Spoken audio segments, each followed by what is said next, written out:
Hi everyone, and welcome back to Astro Kara. I'm Kara. Wanted to talk to you today about our Gemini new moon, Gemini 2024.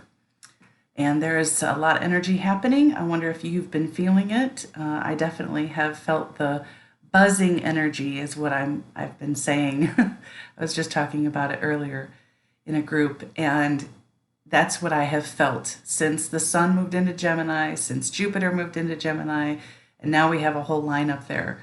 I think it's very different than the Taurian energy that we were feeling last month. And I don't know about you, but it has felt electrifying. It has felt, like I said, a little buzzing. There's more. It feels more exciting. It feels more movement. It feels like, we moved from a very solid Earth energy to now more faster paced air energy. And this is more in the mental realm versus being in the grounded body. So definitely feeling the change in the shift in the energy.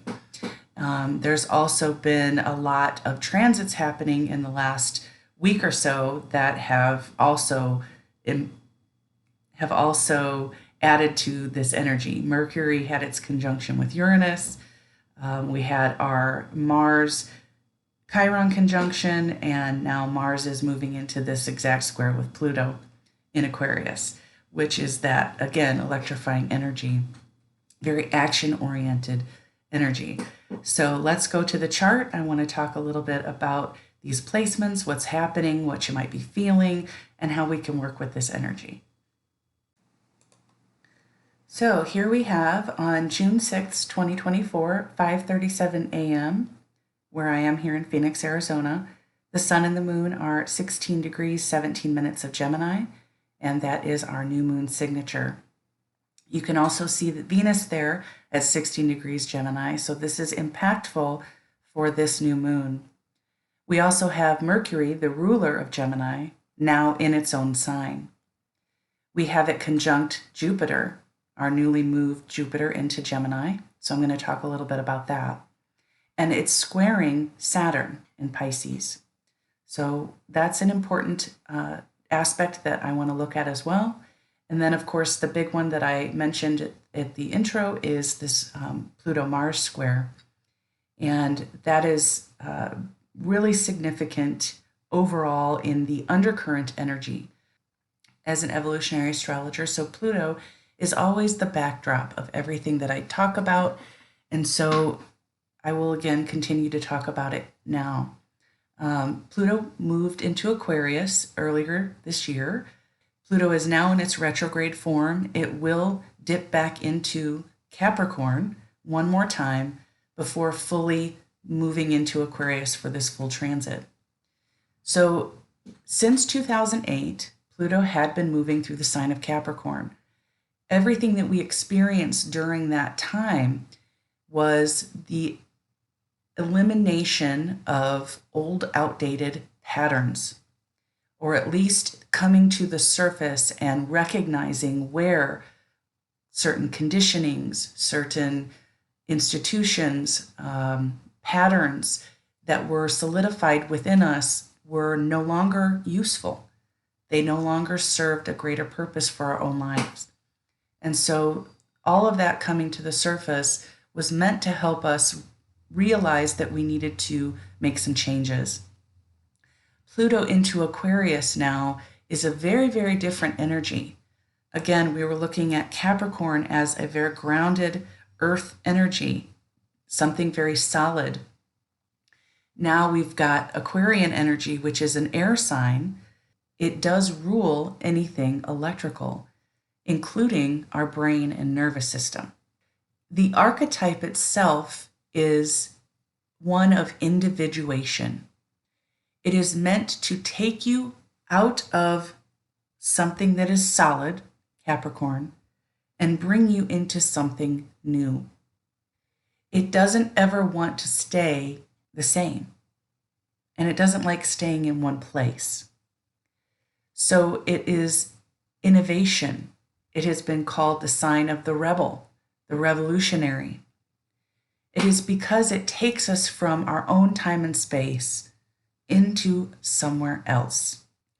But the collective purpose or the evolutionary intent of us experiencing Pluto through Aquarius now is going to be that of helping bring us into individuation. What does individuation mean? Might mean something different to you than it does to me. My understanding of it is this full acceptance of everything that makes you you. Anything that is unique or considered possibly different or innovative or new outside of whatever prior conditioning or prior perceived collective ideals we have had. Where is it that you want to take yourself in this direction that feels most true for you? That is what we are going to be moving into. We are just, again, at the beginning stages of this, and so it's often very challenging to be coming into this new energy when we have been so used to this old energy. We are really in this state of flux, or almost duality, or multiplicity. And this is a word that I have been taught to associate with the Gemini archetype. So here we have all of this energy, all of these planets lined up in Gemini. What are they saying? What are they wanting to bring us? Gemini as an archetype, I'd like to talk about the mythos just for a moment. I'm a solar Gemini myself. I just recently had a solar return. And so this is something that I feel very connected to. Obviously, it's very important in my own chart, in my own life. It's an energy that I experience very readily. And so it often gets stereotyped. I often see memes and jokes about how Gemini can be fickle and double-minded and shallow. And I think it's very comical, and I think it can be true because every archetype has shadow qualities. But I think sometimes the depth of Gemini gets missed. So let me go into the mythos just a little bit. The constellation of Gemini is made up of major stars Castor and Pollux. The story of Castor and Pollux is that they were twin brothers. Castor was born mortal, Pollux was born an immortal. And when Castor was killed, Pollux gifted half of his immortality to his brother. They loved each other dearly. They fought together. They, spent their life together and were very, very connected as twins would be. And so with that gift, though, it was said that they always had to spend half of their time in the underworld, and they could never be in the land of the living together. So there was always this longing, this searching to be with the other. This is where Gemini gets this insatiable curiosity.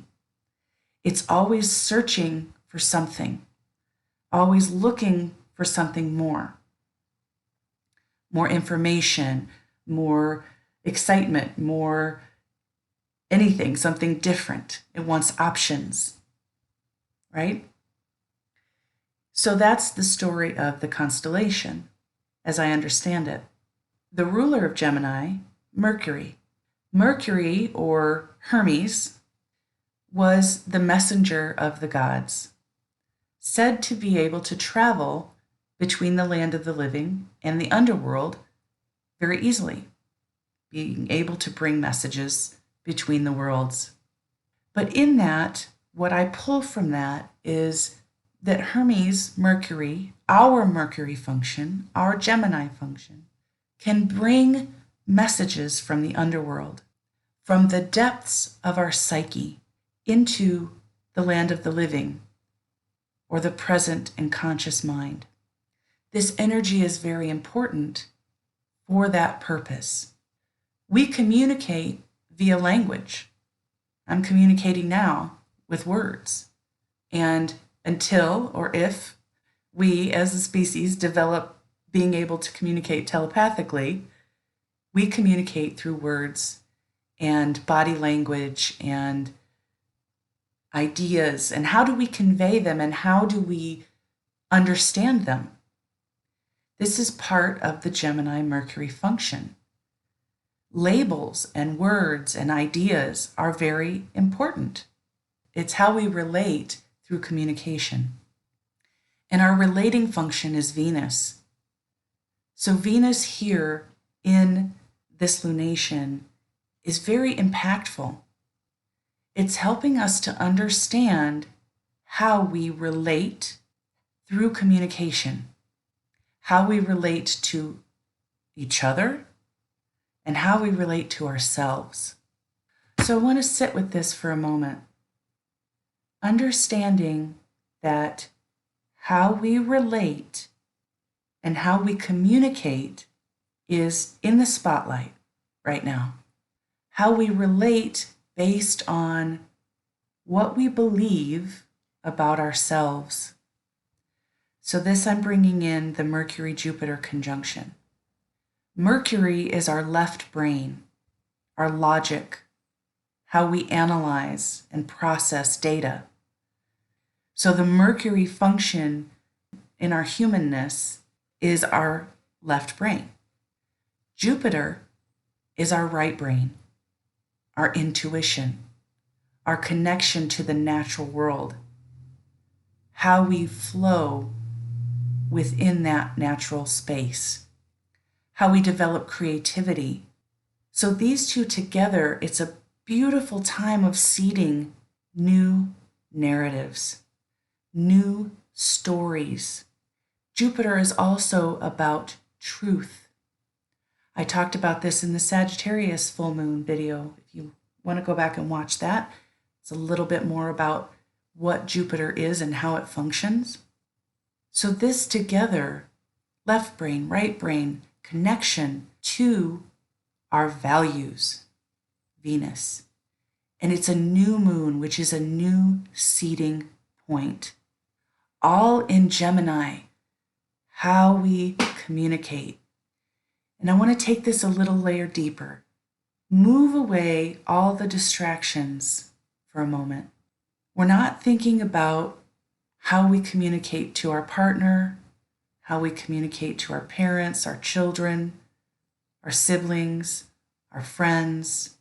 Take away all the communication from other people. And I want you to focus on your communication that you have with yourself. The constant monologue that goes along in your mind that tells you who you are, what you believe, how you should act, how much you are worth. This is the point to make some changes. If you're feeling and you've been feeling like you need to make some significant changes in the way that you talk to yourself, the way you think about yourself, the way you respond emotionally, this is a great opportunity to really focus on that. And the reason I say that beyond the lineup in Gemini is this square between Pluto and Mars. This is a first quarter square, meaning that it's the beginning of taking action from the original conjunction that happened between Mars and Pluto in Capricorn. So if I think about that energy and what that meant, what that new intention was, it was taking action about transforming the way you have been conditioned. And of course, I've been talking about this, as I mentioned earlier. That's what Pluto is doing now in Aquarius. It is breaking apart all of that old stuff in order to bring something new. We're almost to that first quarter square. And it's this energy of, I have to do something new. I'm not quite sure where I'm going to go. It feels very different than what I've been used to, and it's a little scary. I don't know how it's going to turn out, but I just have this push that it's not going to let up. I have to make some changes. So this is a beautiful energy, a beautiful time to really begin to make those changes within yourself. Taking the time to think differently, to sit with and ponder about what it is that you believe about yourself. And is that still true for you? If you were told in your childhood something like, you're always so busy, or you're always so loud, you need to settle down, be quiet. If you were consistently told those types of narratives, then the protective mechanism or the protective process that comes from that could be to keep quiet. No one wants to hear me. No one wants to listen to my voice. But is that really true? Do you have something to say? How you speak, what you have to say is yours. And however it's received is not yours. You don't have to own that part of it. And how it is received or not received does not change your value. This lunation square to Saturn and Pisces, this speaks to a sense of awakening or a sense of enlightenment in the way that new information is coming to you or old information is being uncovered, specifically about how you view yourself, where you may have held long, deep-seated beliefs about who you are supposed to be, and where is that becoming disillusioned? Where are you becoming disillusioned with this maybe mask or facade or personality that isn't you anymore? Or the stories that have been told to you, within you, where are those beginning to fray? You see the holes in the stories. You see where the truth is not in it anymore. So what came to me when I was sitting with this chart was the B side. So if you're old enough to remember, or young enough to think retro is cool, there was such a thing as a final 45. A smaller record that played at 45 RPMs, and it held what was called a single, or a single song. And that was recorded on one side. That was called the A side. That was often the popular song by any particular artist. And then the opposite side was the B side. And most often that was a song that wasn't on the LP, or it was perhaps a song that wasn't released separately, so it wasn't as well known. And many times, because most people focused on the popular song, it was only the A side that ever got played. And so the term B side became a term that was known as something somewhat negative. It was less known or less important. So how does that apply to what I've just been talking about? Part of the Gemini energy is this multiplicity or duality, this double-sidedness, right? The seen and the unseen. So if the B side is the seen and the unseen, or the lesser known, I want to challenge you to focus on your B side. What's there? What music is there? What beautiful, creative piece of art is there? Because sometimes, even though the A side is the side that's seen and maybe more known, maybe more popular, the B side is still equally important. What is on your B side? And how does that make you unique, individual, different, beautiful, authentic? And how can you begin to value that more and to speak to yourself in a way that shows that you love that part of yourself? And maybe if you can't come to love it just yet, at least get to a point that you can accept it.